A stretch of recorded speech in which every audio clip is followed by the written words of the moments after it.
안녕하세요. 김효재 목사입니다. 이 영상은 성경 통독하시는 데 도움을 드리기 위해 마련한 영상입니다.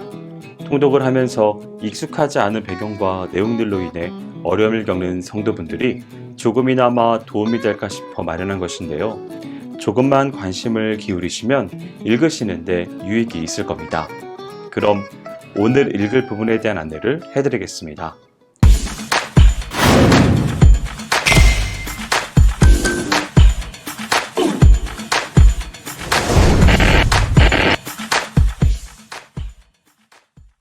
오늘 읽을 본문은 마태복음 22장과 마가복음 12장입니다.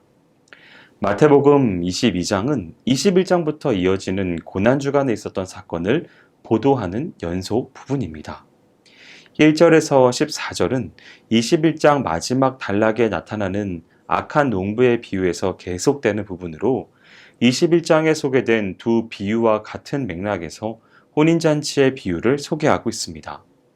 다만 21장의 두 비유가 유대 교권주의자들의 죄악상을 폭로했다면 혼인잔치의 비유는 복음을 무시해버린 이스라엘 민족의 죄와 그에 대한 심판 및 유대인의 배척으로 인해 복음의 주도권이 이방인들에게로 넘어가게 될 것, 그리고 종말론적인 심판 등을 보여주고 있습니다.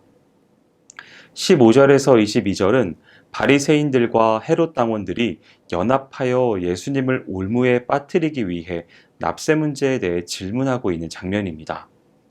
여기서 바리새파와 헤롯 당은 서로 적대 관계에 있던 세력으로 사상적으로 서로 어울리지 않는 집단이었습니다. 특히 세금 문제에 있어서 바리새인들은 종교적인 이유로 반대하는 입장이었던 반면에 헤롯 당원들은 헤롯을 중심으로 정치적 이득을 얻기 위해 모인 친로마 계열의 사람들로 그들은 서로 대립관계에 있었습니다.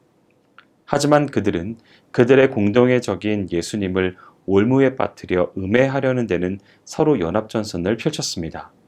그러나 이번에도 역시 그들의 사악한 음모를 미리 간파하신 예수님은 하나님의 것과 가이사의 것을 구별하여 말씀하심으로써 그들의 관계를 물리치셨습니다. 23절에서 33절은 영적인 존재와 부활을 믿지 않는 사두개인들이 예수님께 나와 부활에 관한 신학적 질문을 제기하는 장면입니다. 그들의 질문은 유대 사회의 계대 결혼과 관련된 것이었습니다. 극도의 이성주의에 젖어있던 사두개인들은 자신들의 유일한 정경으로 인정하는 모세오경에 언급된 계대 결혼 제도를 근거로 예수님께서 가르치는 부활교리가 논리적으로 모순이 있음을 밝힘으로써 예수님의 교훈의 가치를 떨어뜨리고자 했던 것입니다. 그러나 예수님은 사두개인들의 이러한 주장에 대해 부활 후에는 결코 결혼제도가 존재하지 않는다고 대답하심으로써 그들의 말문을 막으셨을 뿐만 아니라 성경과 하나님의 능력에 대한 사두개인들의 무지를 여지없이 폭로하셨습니다. 34절에서 40절은 가장 큰 계명에 대한 바리새인의 질문과 그에 대한 예수님의 답변을 언급하고 있습니다. 당시의 유대인들은 율법을 모두 613개 조항으로 구분했고 그 중에서도 248개 조항은 보다 중요한 것으로 나머지 365개 조항은 덜 중요한 것으로 분류했습니다. 이와 관련하여 유대인들 사이에서는 율법의 중요한 조항과 덜 중요한 조항을 분류하는 데에 논란이 있어 왔습니다. 본문의 바리새인의 질문은 바로 이러한 배경에서 비롯되었는데 그는 과연 어떤 계명을 제1로 여겨야 하는지에 대한 질문을 통해 예수님을 시험하고자 한 것입니다. 이에 예수님은 첫째 계명으로 하나님을 사랑하라와 둘째 계명으로 이웃을 사랑하는 것을 제시하셨는데 이는 성경의 어느 특정 계명을 제시하신 것이라기보다는 구약 성경의 모든 율법을 관통하는 계명이자 율법의 근본 정신이었습니다. 나아가 예수님께서 제시하신 두 계명은 사랑이야말로 모든 율법의 완성이라는 사실을 보여주고 있습니다. 41절에서 46절은 예수님께서 바리새인들에게 제기한 다윗과 그리스도의 관계에 관한 내용이 언급되어 있습니다. 당시 유대인들은 메시아가 다윗의 자손 가운데 나실 것이라는 것을 알고 있었지만 그는 인간일 뿐 그가 하나님이시라는 것, 다시 말해서 메시아는 육신을 입고 이 땅에 오실 하나님이시라는 것을 깨닫지 못했습니다. 그래서 예수님은 시편 110편의 다윗의 시를 인용하여 그리스도가 신성과 인성을 동시에 지니신 분임을 밝힘으로써 유대인들의 잘못된 메시아관을 교정시켜 자신이 바로 인성과 신성을 동시에 지니신 메시아이심을 깨닫게 하고자 하신 것입니다. 마가복음 12장은 11장부터 이어지는 고난주간에 일어난 기사의 연속 부분입니다. 1절에서 12절은 고난주간의 셋째 날에 발생한 사건들을 다루고 있습니다. 예수님의 권세가 어디로부터 비롯된 것인지 추궁하는 유대 종교의 지도자들을 향해 예수님께서는 불의한 농부의 비유를 말씀하심으로써 그들의 사악함을 신랄하게 책망하셨습니다. 그들을 선민으로 택한 바 있는 하나님께서 많은 선지자들을 파견하여 그들로 하여금 회개케 하였지만 그들은 오히려 선지자를 박해할 뿐 아니라 이제 하나님의 아들로 오신 예수조차 죽이는 악행을 범할 것임을 예언한 것입니다.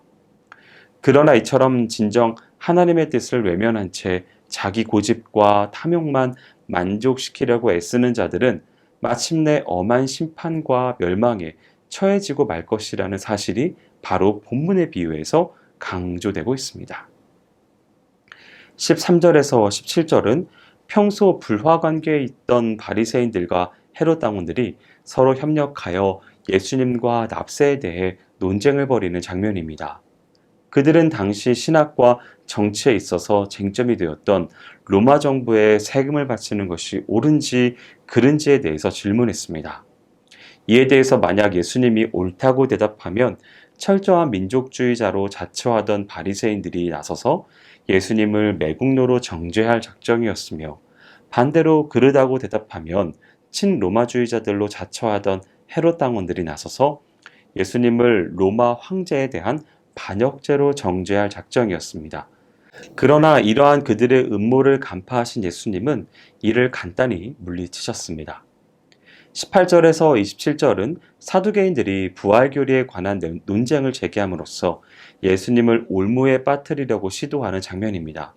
사두개인들은 자신들이 정경으로 인정하는 모세오경 속에 부활의 교리가 명확하게 나타나 있지 않다는 이유로 부활, 영생, 내세, 천사의 존재 등을 믿지 않는 자들이었는데 만약 죽은 사람이 부활하는 것이 사실이라면 모세 율법에 규정된 계대 결혼 제도와 명백히 모순된다는 주장을 편 것입니다.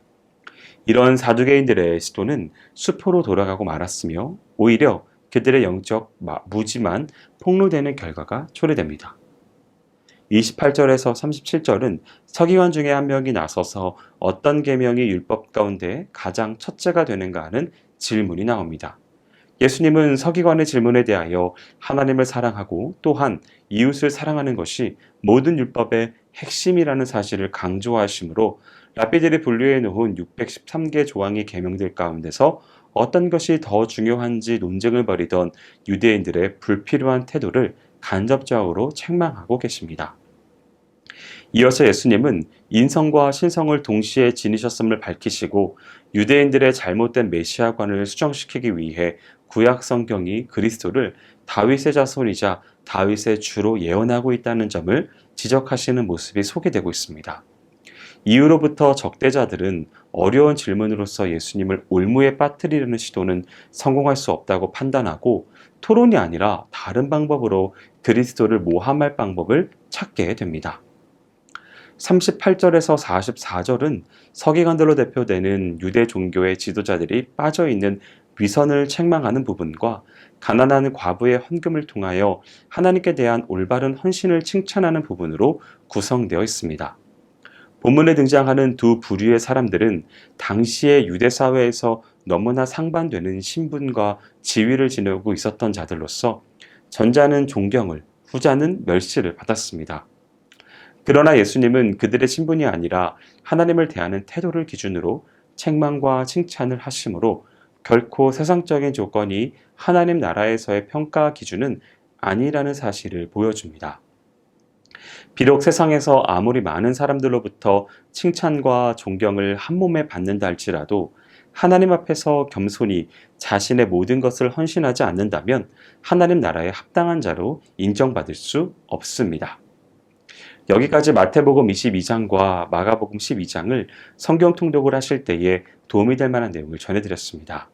혹시 이 외에 질문이 있으시거나 나누고 싶은 이야기가 있으시면 밴드나 댓글로 달아주시면 필요한 도움을 드리겠습니다. 그럼 내일 다시 만나도록 하겠습니다. 통독 화이팅 하세요!